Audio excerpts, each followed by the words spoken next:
Hello, it's Saturday, April the 23rd, and this is the Greenbrier Valley Church of the Nazarene with your daily devotion. Today we continue to read from the book of Acts, chapter 17. Today we will read verses 10 through 17.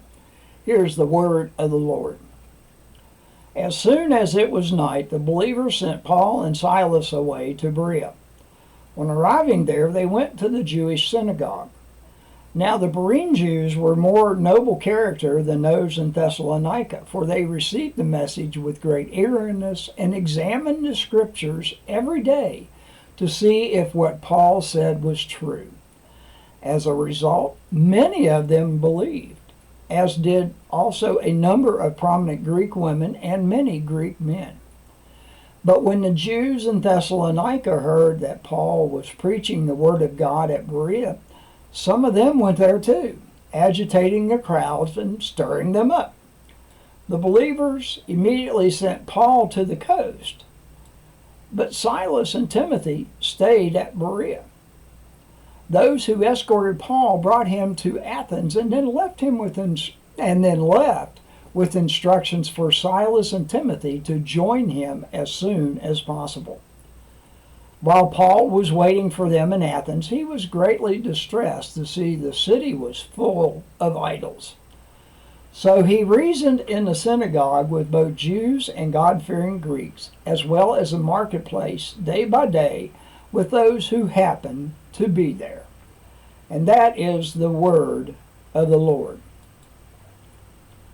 Our article today is titled Finding Truth by Dana Porter. Acts 17 tells us that the Berean people were open-minded and willing to listen to Paul and Silas' teaching. But they did not just blindly accept everything they heard. They checked it against the Scriptures every day. Many of the people in Paul's day could not read. They were even less likely to have their own copy of the Scriptures to take home. So the Scriptures were read in community. The Bereans studied them day after day to make sure that Paul and Silas were speaking truth. This means that they came back to the temple each day to hear the Scriptures read to them. While reading the Scriptures in community was the norm in those days, many of us have become more accustomed to reading the Bible on our own. While this is a wonderful way to learn and study the Bible, there can be a downside to reading alone.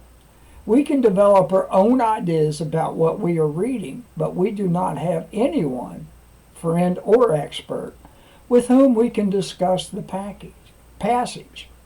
Whether we are alone or in group, we need to eagerly study the Scriptures so we can recognize if truth is being spoken. The hymn is Open My Eyes That I May See by Clara H. Scott. Open my eyes that I may see glimpses of truth thou hast for me. Place in my hands the wonderful key that shall unclasp and set me free. And from the Gospel of John, chapter 14, verse 6. Jesus answered, I am the way and the truth and the life. No one comes to the Father except through me. And that is your daily devotion for Saturday, April the 23rd. Have a blessed day.